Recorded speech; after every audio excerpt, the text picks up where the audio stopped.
the quarterback of the Detroit Lions, Matthew Stafford, joining me here. How are you, Matthew? I'm doing well, Rich. How are you? I'm doing. Where do I find you? Where are you right now? Right now, I am in Atlanta. Okay. In Atlanta, Georgia. Escaping a little bit of that cold weather right now. Okay, so you're down there in Atlanta, Georgia, in the state in which you're obviously most familiar, other than Michigan. And let's start there because we noticed on the Instagram account of your lovely wife that you spent a Valentine's Day dinner with the Ryans, with Matt Ryan and his wife. Is that a true story? That is a true story. We actually kind of struck up a friendship last year at the Pro Bowl and found out that we lived right around the corner from each other in Atlanta. So we've spent a bunch of time with them last off season, this off season. They're really good people, and I'll make sure my wife screens her Instagram a little bit better. I'm sorry for putting all that out there. No, Matthew. Look, we like this, and I'm talking for America when I say we. Okay, because there's some questions I have here. Okay. So who decides where you go? How does that how does the group think work here? How do you decide where you go?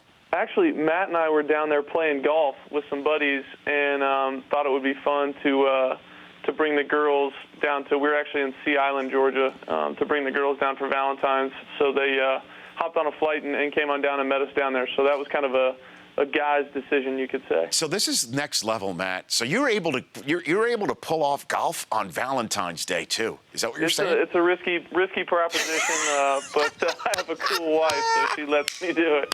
As long as I fly her to Sea Island afterwards. That works. No, that works. That obviously works. Okay, so bill comes. Check on the table. What happens? What happens? We usually either split it down the middle, or he picks up one, I pick up the next one, whatever it is. So it's a good relationship in that regard. Now, do you make the reach first? How's that go? Where are you? On that front? Yeah, I mean, I act like I want to pick it up, but then I usually just defer to him if he's all in. Yeah. And do you ever do the credit card roulette? You ever get that going? Yeah, that's a great game. That's more of, if you're out with the O-line or the receivers or, you got a big group of people, that's a fun one to make people sweat. Well, because that's where you're saying the action is there. Because when a dinner with wives, that's no big deal, right? That's right. If you lose that. That's right. I see.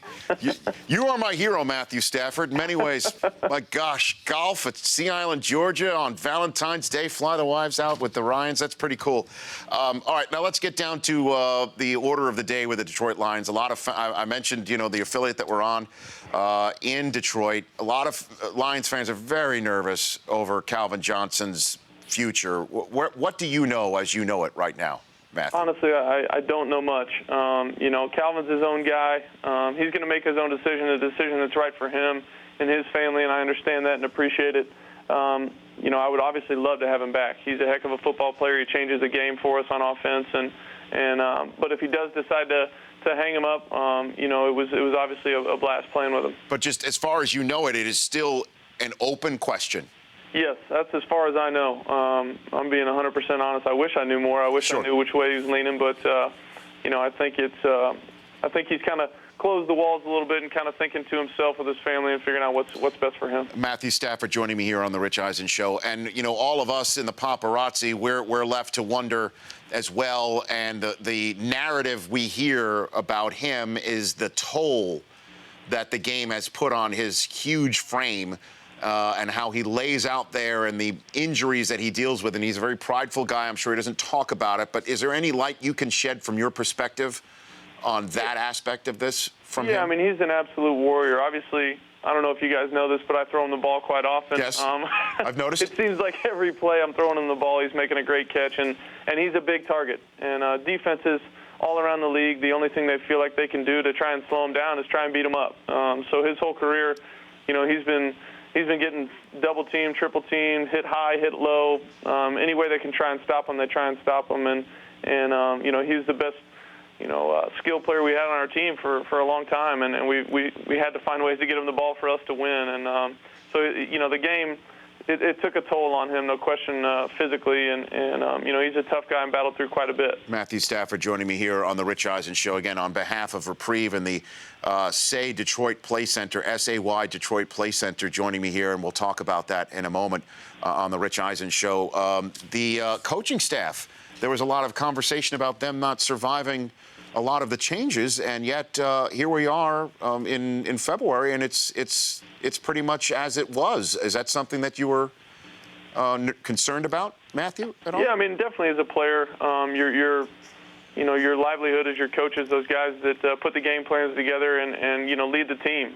I'm extremely happy that our guys are back. Anytime you have a new president and a new general manager come in, anything can happen. The NFL is a short-lived business, and we understand that, but we're happy to have our guys back and really build off of the second half of last year. Yeah, and as we all know, hell hath no fury than a matriarch scorned, and Mrs. Ford seems to be taking control of this organization. What's your relationship like with the owner of this team, Matthew? Oh, it's great.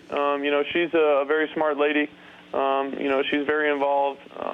We see her quite a bit. She's at practices and obviously at most, if not every single game, and her presence is felt. There's no question.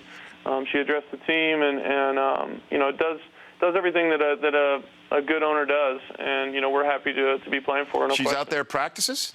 Yeah, she comes out to practices. Yep, she and some of the daughters. So it's good to see her around. And tell me about the run and coot offense, the Jim Bob ball, because it certainly looked a lot more efficient and successcul. Matthew. Yeah, I think we just did a good job in the second half of the season of getting the ball out of my hand quickly, getting it to guys that can make plays.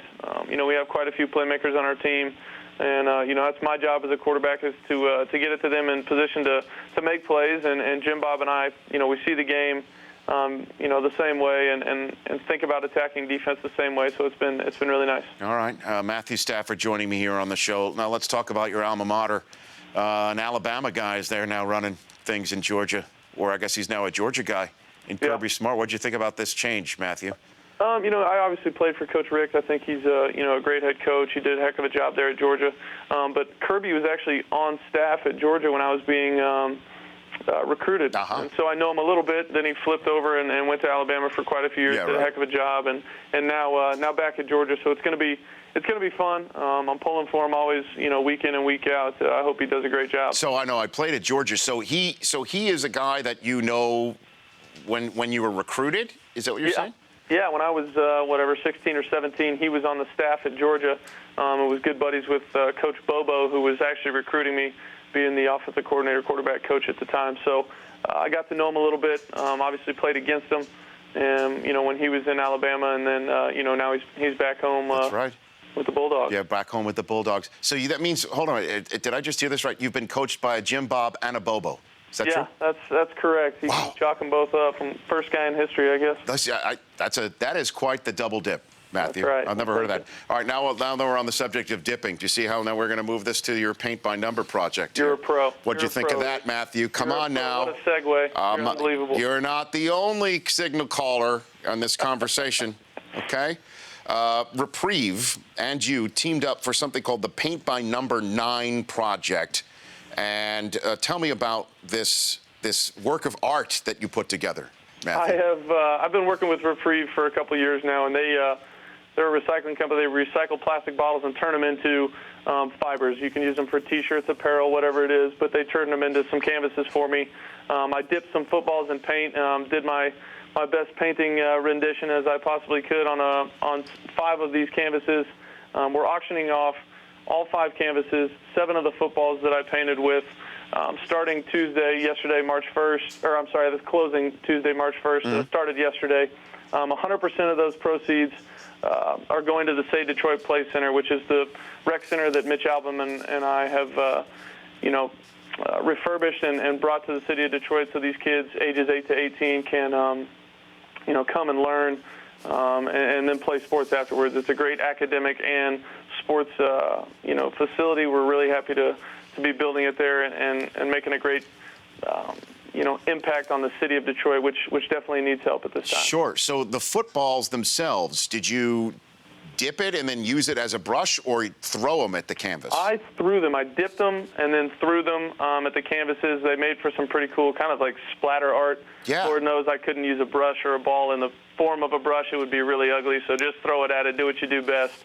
But you can get more of this information at paintby9.com. The auction is started yesterday. It's on eBay. So it's a great cause. It's helping out the city of Detroit, which I know is something that I'm sure you care about, being an Ann Arbor guy. Oh, of course. No, look, I mean, the city of Detroit is one of the great cities of this country. We all know, and it was a great Super Bowl town when we were there. I know it was cold and snowy, but that was back when you were playing in college. I have nothing but affinity for the area, as you know. So again, paint by number 9, the number 9, right? .com. Is that what it is? That is correct. Okay. Yep. It's 100% of the proceeds are going to Say Detroit.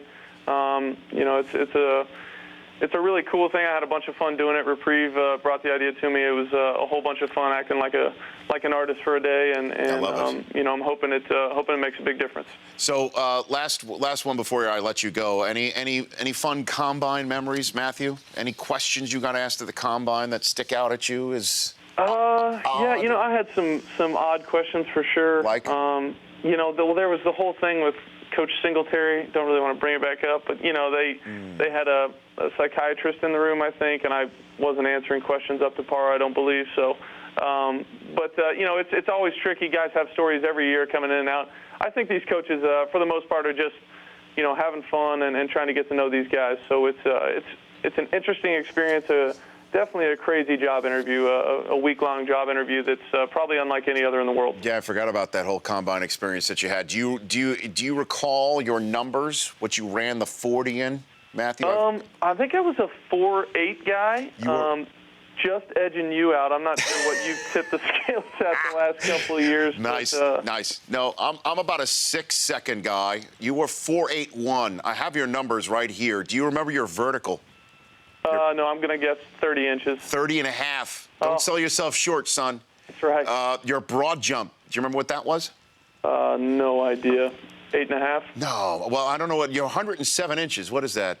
Can we do the math real quick? Let's see. No, I was more verbal in Michigan than not. This is not your 3-cone drill. You remember your 3-cone? No idea. I don't even know what a good time is for that. Come on, Matt. The problem is why make a quarterback run a 3-cone drill? Because that means you're scrambling for your life. Agreed. Right? Agreed. That means protection is completely broken down, and you're running. You did it in 7 seconds, though, 7.06 seconds, and you did not bench, Matthew. Correct. Why? No need to embarrass myself further, so I just I let the bench go. So that you just said, draft me, Detroit, or whomever, and know that I will not bench. I shall not bench. Yep, I believe that's how it went. Hey, and it's worked out for you. It's worked out for you. That's right. Did you throw at the combine? I did not. Oh my gosh, because you were too big time for it, right? Is that what it was? What's up? It was because you were too big time for it? Is that I guess. Okay. I guess that's how it goes. Hey, Matthew, thanks for calling. I appreciate the time. You got it. Really do. Paintbynumber9.com is the website for everyone to go check out. Thank you for calling. All right. Thank you. You bet. You take care. That's Matthew Stafford here on The Rich Eisen Show. The Rich Eisen Show, weekdays at noon Eastern. On Audience.